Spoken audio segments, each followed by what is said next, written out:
family ko. So parang, even with Tony Boy, like, yun yung rules ko sa kanya. Sabi ko, kasi nung nagde-date kami, nung nag-start kami, 3 months, tapos parang, nahuli ko na ginagawa niya nga, tapos nagalit pa ako and everything. Sabi ko sa kanya, I don't think it's gonna work. Kasi kung maging magkaibigan na lang tayo, kasi parang hindi ko to kaya. Kasi it will, parang, kung hindi mo kayang matanggal yan, tsaka matanda ka na, kapag kunwari, ginagawa mo pa rin to, pag may nangyari, tas kasama kita, katabi kita, matulog, ako sisisihin ng mga anak mo, ng Pamilya, family oo. mo, wala naman akong alam and I don't do that.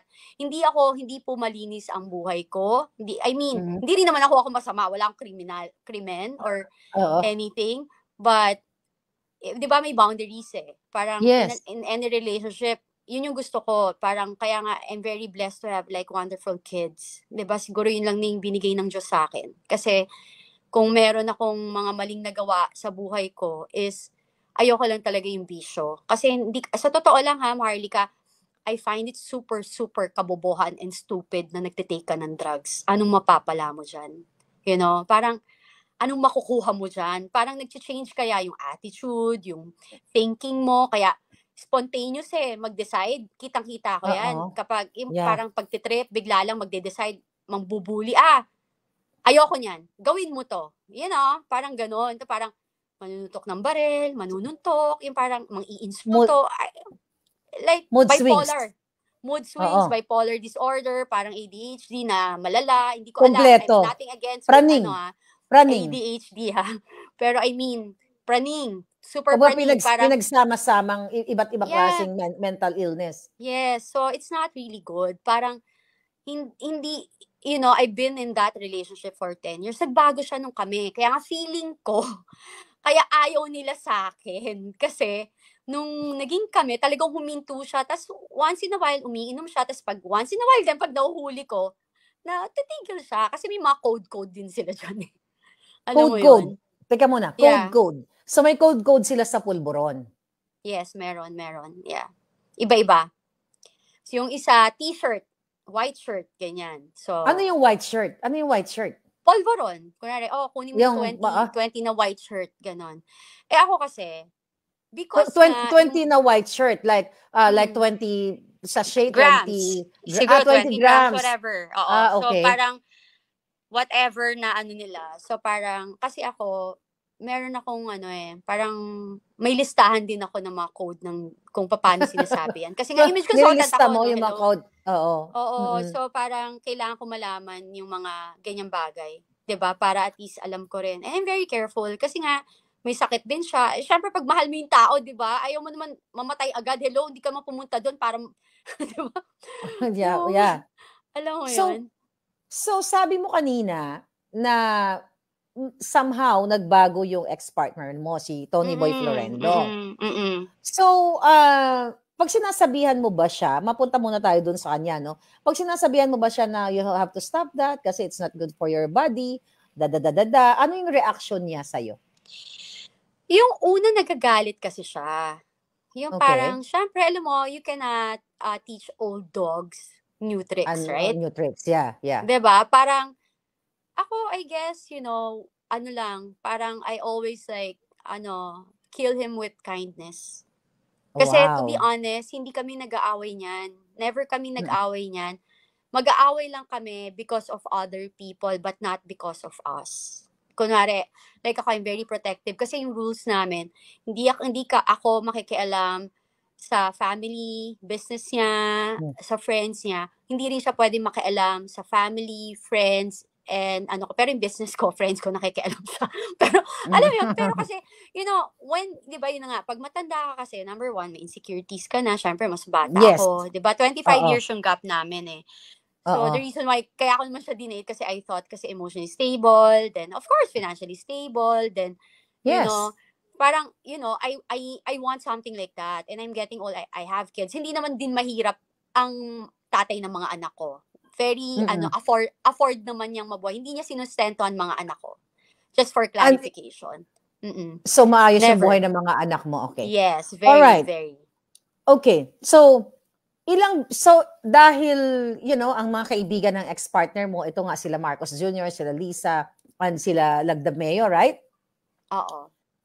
So, matatandaan mo ba kung ilang beses kayong nakasama sa party si Lisa at saka si Marcos Jr.? O matatandaan mo ba, mabibilang mo ba sa kamay mo? Parties, birthdays? Actually, konti lang, 5. Parang acquaintance lang, daan, yung ganon. 'Di ba? Yun lang. Pero yung si Lagdameo, nakakaano. Kasi pamangkin siya ni Tony Boy. Nakakasama naman. So, mabait sila sa akin before. Oo, mabait sila sa akin before. Pero for sure ngayon, by the way, mga kababayan, bago ko in-interview si Miss Cathy, di ba sabi ko sa'yo, hindi ka ba natatakot na ma-associate ka sa akin? Kasi may death threat ako. May death threat ako, maraming fabricated crime against me.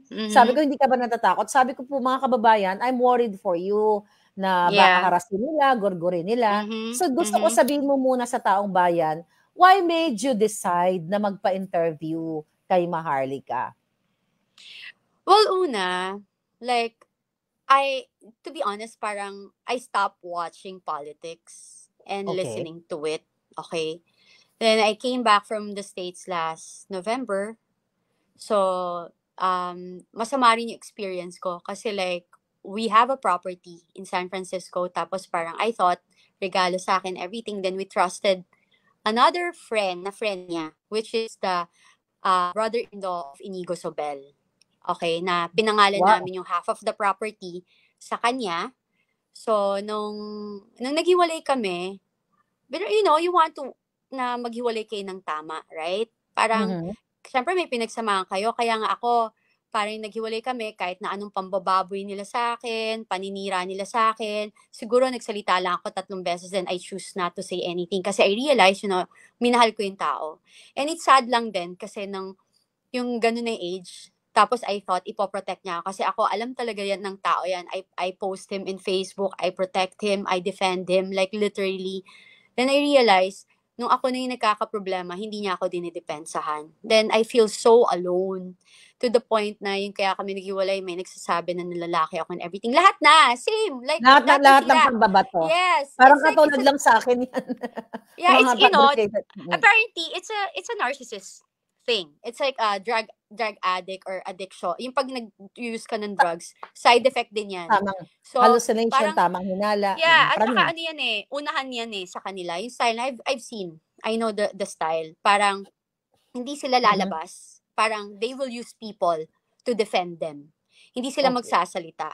Pero yung taong ganon, yung gagamitin nila, yung akala ng mga taong yon, okay sila, kakampi sila. Pero once they're done with you, they're done.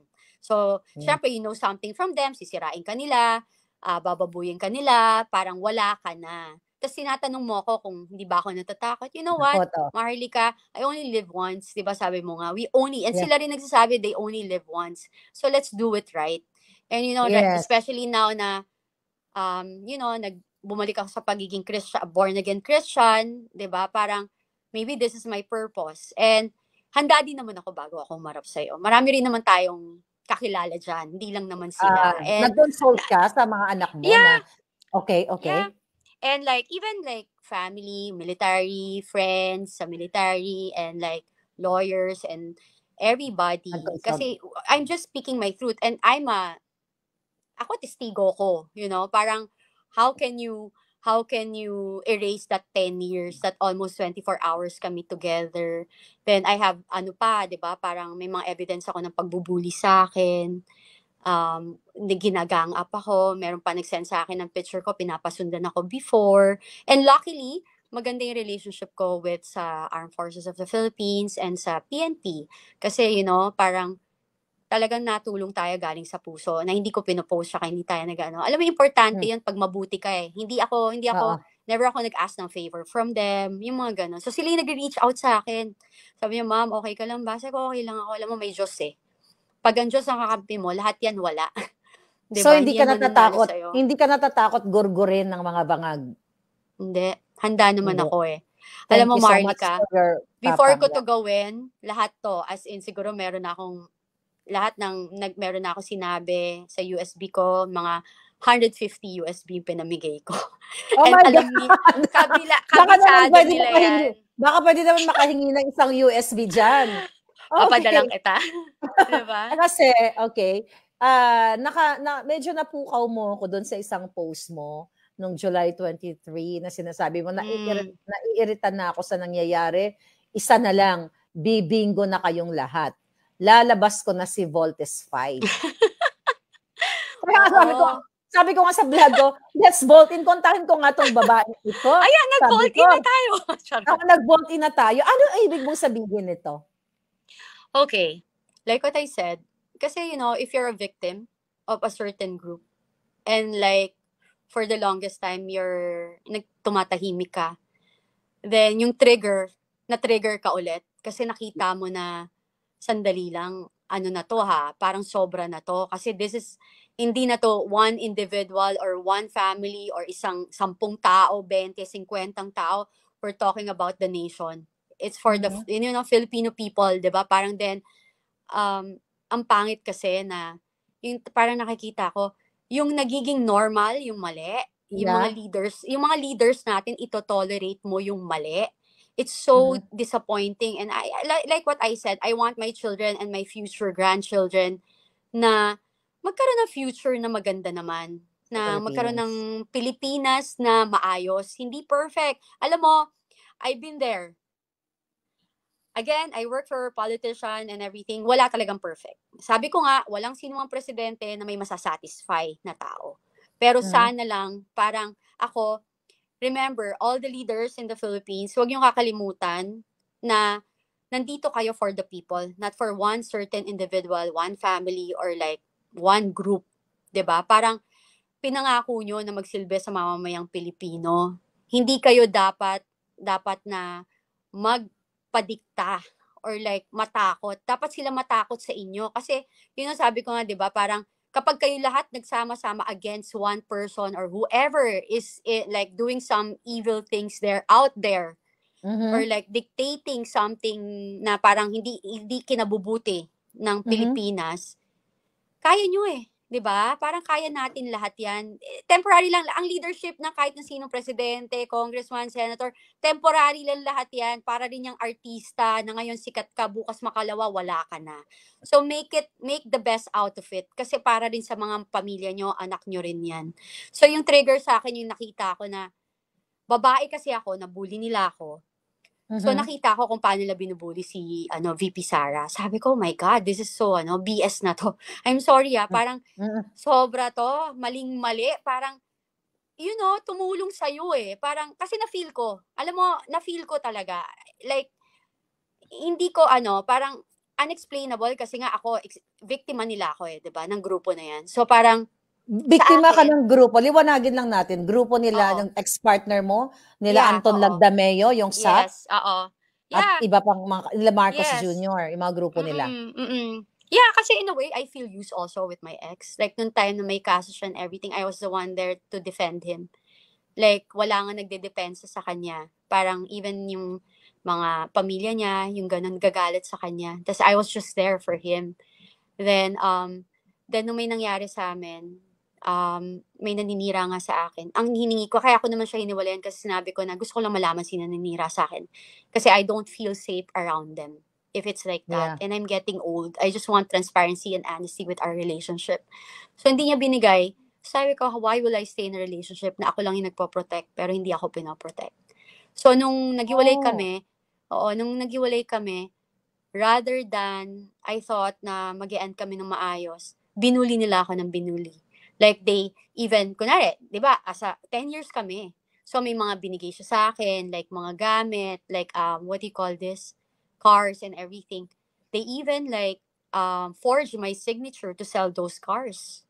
Di ba? Parang yan, that is a perfect example of abuse of power. Kasi imagine, I'm just a single individual. Kotse lang yun. Tapos, so binigay na sa'yo yung kotse? Yes. Nasa pangalan mo na?